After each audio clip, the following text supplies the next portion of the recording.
Mike Turber Investigations.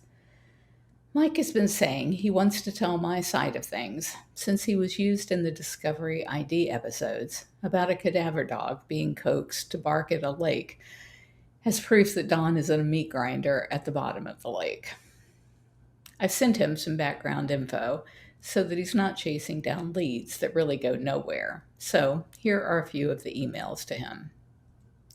Could you email me your phone number so I can assign it to you in contacts and not ban or ignore it? This is what comes across my phone for the most part, so I let calls go to voicemail first. I apologize, I got this frog in my throat I can't get rid of. And then I gave the Vimeo link to a bunch of people cursing at me. If you have a list of outstanding questions you need to clear, just let me know so you aren't wasting time on dead ends. I just updated the page on Doc Antle today, and you will note that the only person to recant witnessing of my husband's signature was Susan Aronoff Bradshaw, who did so for the first time in 2005. The very next year, 2006, she added Antle to her board and continued adding his family until she isn't even on her own board to Preservation Station. See docantle.com. And then somebody sent me this email on December the 2nd, 2020. It was from Susan to someone, and this is the one you can see. Well, you can't see it because I forgot to put it there. This is the one Susan sent to someone hoping to discredit me, dated February 25th, 2005. I don't understand why anyone is trying to make anything of the will, power of attorney, or the trust documents. If they had been forgeries, or if they had not existed, then everything would have passed to me, as Don's kids were all in their 20s and 30s in 1997. Even though Don had disowned his children in September of 1996 and hadn't spoken to them since, and even though he had told me to dissolve the trust I had set up for him when we married, I chose instead to give them the properties Don owned before he and I became partners in 1981. I gave them more than $1 million more than their father wanted them to have, and could have just destroyed the documents if I were trying to cheat them. I don't know why. I don't know why that is so hard for people to understand. On December 1st, 2017, this diary entry reflected the first time since the 90s that I heard from Doug Edwards. Meanwhile, this afternoon, before hearing from Matt, the gift shop crew had called me over the radio saying a volunteer from the past named Doug Edwards wanted to see me. Doug's name came up in Don's disappearance documentation because he, Sandy Whitcop, and Susan Aronoff were usually the people who were around whenever we needed a notary and 2 witnesses. If Joe wanted to lure me out into the path of a bullet or a knife, he might well use such a ploy as to send someone in saying that they were this long-lost volunteer who had been so beloved. Thankfully, we had 2 surveillance cameras in the gift shop, and Doug is a very tall man. Seeing such a person standing against the wall, not shopping, gave me some assurance that going in to see him might not be the last thing I do. Doug had taken the 3 p.m. tour and then asked afterwards if they could call me to the store. It was great to see the wonder in Doug's face at the way the place has progressed since he left 20 years ago. I told Doug that I think of him often in the context of tours, because he was the first person to say, you could charge people to come here. When I protested that people would just get themselves hurt, he offered to walk around with them, and that was the beginning of our guided tours back in 1995, when we had our first 43 visitors. After Tiger King, he called me and said he couldn't believe the lies being spread about me. He said if I ever needed him to feel free to reach out. I haven't asked him to speak to the press on my behalf because, as we've told you, we are looking to do a much bigger rebuttal than just a press mention or 20 minutes on some tabloid show. After 24 years, it would strike me as pretty bizarre if he, Susan, or Sandy could recall the day of the signing because they were always around the house, and I had to call on them all the time for their signatures on real estate documents. It's not like there was some somber gathering of us all deciding on the terms of the will, power of attorney, or trust documents where we set our hands. It would have just been one of the many such moments where Don and I would say, "Can I get a witness?" We often sang that phrase because it was so common. Can I get a witness? Yeah, I'll stop singing. You can be sure that if either Doug or Sandy were to say, "I don't remember that particular document," that will be all anyone prints or hears, and the context will be forgotten. I've also talked to Doug's ex wife since Tiger King, and she was in the news video the week of Don's disappearance, saying that she had just seen Don that weekend. Yes, the weekend Anne said he was already gone. In Ripper's interview of Jim Moore, he concurs that he saw and talked with Don late on Sunday, August 17th, and that Don bought a motorcycle from a guy for Costa Rica and asked Jim to drive the guy back to St. Pete. Jim said it was after dark when he returned. Jim also debunked the grinder and fed to the tiger scenario, as he was our lead feeder for the big cats during that time. Kelly said she would be happy to speak on my behalf, and when and if I ask, but there is no reason to do so until we are ready to film something. Kelly spoke to the press that week about what she knew, and all of the years later confirms her memory is the same. My guess is that it's because of the fact that she had the print and the video to remind her of the events she might otherwise have forgotten over decades. 7106 and 7108. I bought 7106, the 1-acre park with the house, back in the 80s, I think. Public records will say for sure. Diary entry 101091 has a later edition that said, quote, "I found a Tico light bill for 7106 that dates 9/27/91, so we were living on the island when we married," unquote. I later bought the 3-acre piece and also called 7106 a few months later after buying the first parcel out of foreclosure. My original intent was to break it up and add 3 or 4 more houses on the river and canal fronts, but I didn't have a wide enough entry, so I had to buy 7108. I used both as rentals until Don and I moved in from about 91 to 93 when we moved out to Easy Street. I moved back to 7106, never did build the houses, in 1999, and have lived here since. When I moved back in 1999, I brought Alan Schreier with me, but we broke up around 10/17 of 2001. Howie moved in with me here in 2003. My daughter lives, I'm not going to say where she lives, and has since maybe 2003 or so. I gave her the house because she and I made a deal when she hit puberty. No smoking, no drugs, no drunkenness, and no babies, and I'll provide for you forever if you want. She works hard and earns her keep, but if she wanted to goof off and do nothing, I'd support her as part of our deal. When we weren't living in the homes, they were rented out, and Doug and Kelly were tenants for a while. Sherry Frost, the housekeeper who stole my diary and seems to have gotten it into Anne McQueen's hands, was a tenant of mine there for a while. Nothing more sinister than that.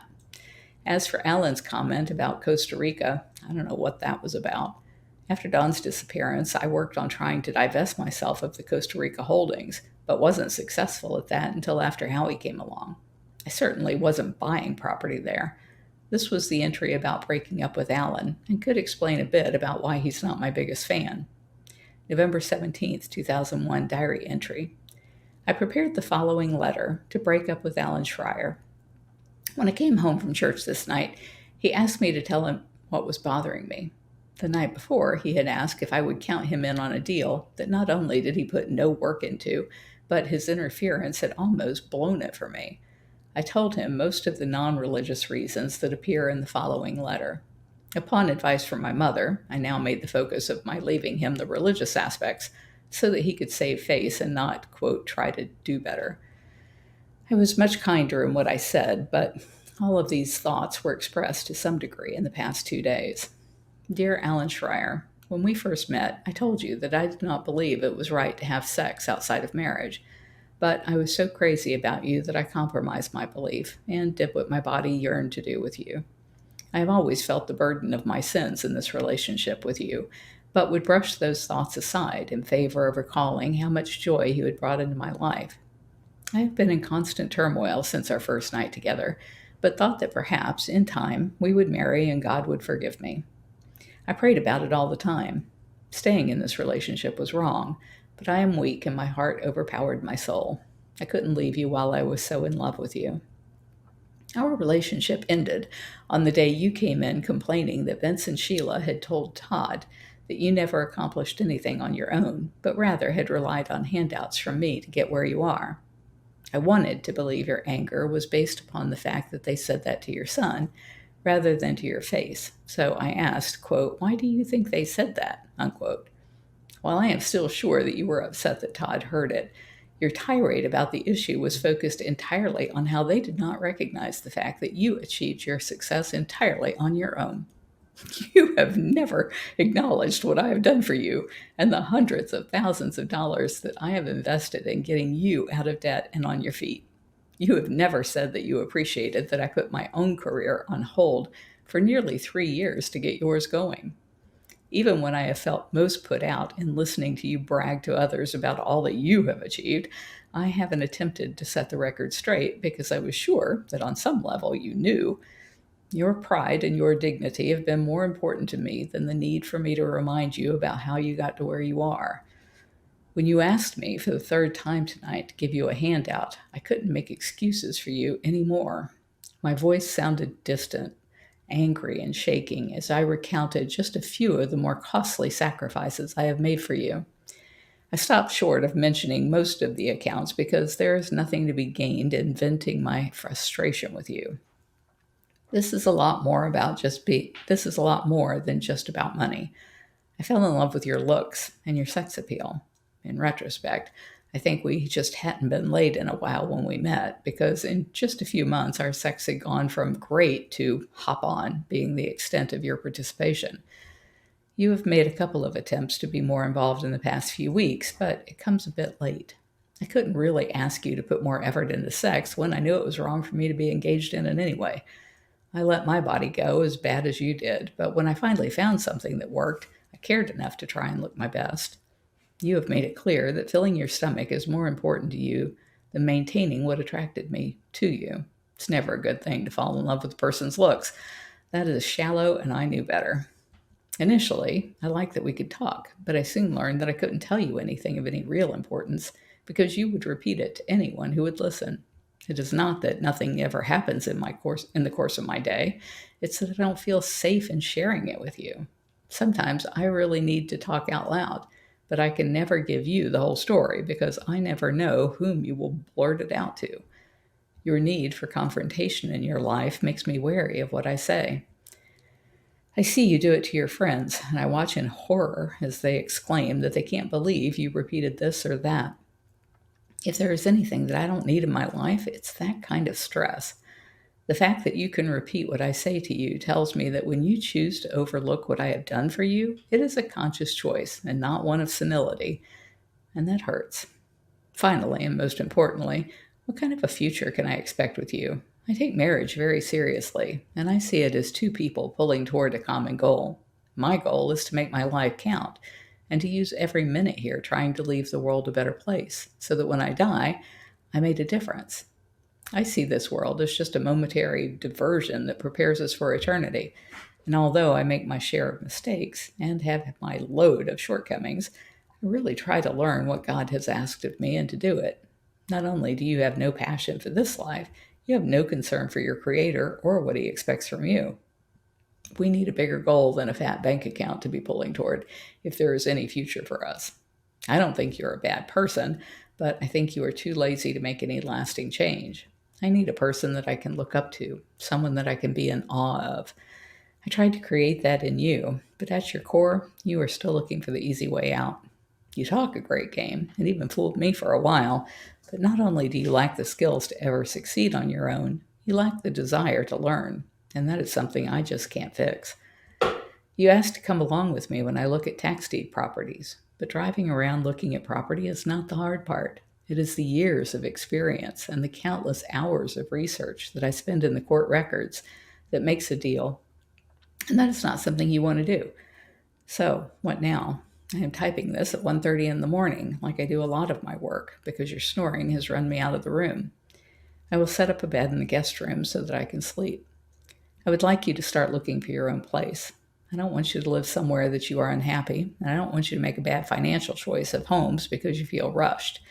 I want you to find a place with a big yard so that the dogs can get some exercise. If it means you need to find a new woman to move in with, then you should start advertising. I'll give you a good reference. There was no way for me to be honest with you without hurting your feelings. I am sorry for this. I need to move on, but there's no rush. I'm not seeing anyone, obviously, and I have no plans to start. People will want to know why, and I would just suggest, quote, religious differences, unquote, as the best reason to tell them. Meanwhile, we can be as close or as distant as you feel comfortable with. I will try not to act any different than I have for the past year. I would like to remain your friend, but realize that you may need time to adjust first. Carole. Attached is my lifelong timeline. I think it was updated last in July, so there may be a few inaccuracies as more information is revealed, but it's pretty close to right. Some people from this saga who are dead ends because they are dead are Joe Ryan, the guy who built the shell everyone now calls Don's Lake House, even though no work was ever done on it after Joe Ryan was foreclosed off it. Sherry Frost stole my diaries, and Michael Murdoch. Jamie's father died of heart failure in South Carolina. I sometimes hear that people are trying to say that Mike and Jeff Lowe are the same person or crazy things, so I figured I'd save you a few rabbit holes. The sheriff started this rumor about Don not being there for 6 months prior. It may have been more than 6 months prior to their visit because they waited so long, but my diary entries and Don's passports put him there within a month or two before his disappearance, but not after August 18, so that's not really relevant, other than to show how wrong the sheriff has been. I've been told the sheriff let Rebecca Chaiklin look at their original files, but then afterwards, no one, including the sheriff, seems to be able to see the years of correspondence I've had with them after Don left. Did she steal the files? And is that why the sheriff has said things that aren't true, like saying they only spoke with me twice when we talked all the time? I have faxes and diary entries that span years of dialogue with them about Don. A new rumor I just heard was that Donna Pettis and her husband split up the day of the publicity stunt memorial in August this year. If you can find him, you might want to know why. I know there is no truth in what Mike Ackley is saying because I never did drugs. See attached diary entry from 1977-0331 on the one time I bummed a laced cigarette that freaked me out so much I never did drugs. From the time I was 15 until I was 19, I could drink anyone under the table because I worked in bars, and at the end of the night, it was common practice for the staff to pour all of the half-finished drinks into a pitcher called a suicide, and we'd down it all before going home. When I got pregnant at 18 with Jamie, I quit drinking anything other than an occasional glass of red wine. I'm a workaholic and never had time for parties of any kind until we started lobbying for better laws for the cats. That means I end up at political fundraiser cocktail parties a lot, even though I hate that sort of thing. This diary entry is long, but gives a pretty good sense of who I am and how I got here. Most people seem to think Tom was dealing drugs, but I think it's because they just couldn't figure out where he was getting all the cash.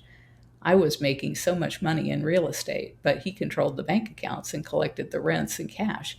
So I really think that's where he got all the money he was flashing all the time. I loved him and let everyone believe he was the earner in our family, because the money never mattered to me, other than making sure we could take care of the cats. I knew it was going to be very expensive to make lasting changes for the big cats and domestic cats, so I was happy to work crazy hours in a high-risk business.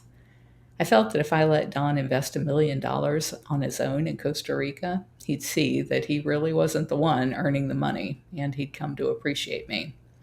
In recording my diary, I am up to the breakup with Alan Schreier, and it's the same story again.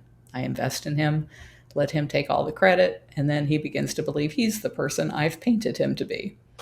After 9/11, I came to the realization that I wasn't going to allow this same pattern anymore, and I left him. I continue the same pattern with Peter Kent, but get out of the relationship sooner the next time. By the time I meet Howie in 2002, I've figured out that if I want to control my own destiny, it means separate bank accounts and not investing in my partner's financial success. Howie has never been the leech the other men in my life have been. I think most men find me to be a threat because I upset the patriarchal status quo that they've enjoyed. It's easy to paint me as a villain so that other women don't dare speak their minds. All right. Well, still trying to get used to the teleprompter. It can't roll as fast as I can talk, which is a problem. And I'm a southerner, man. I speak slowly, visibly. You got to fix that.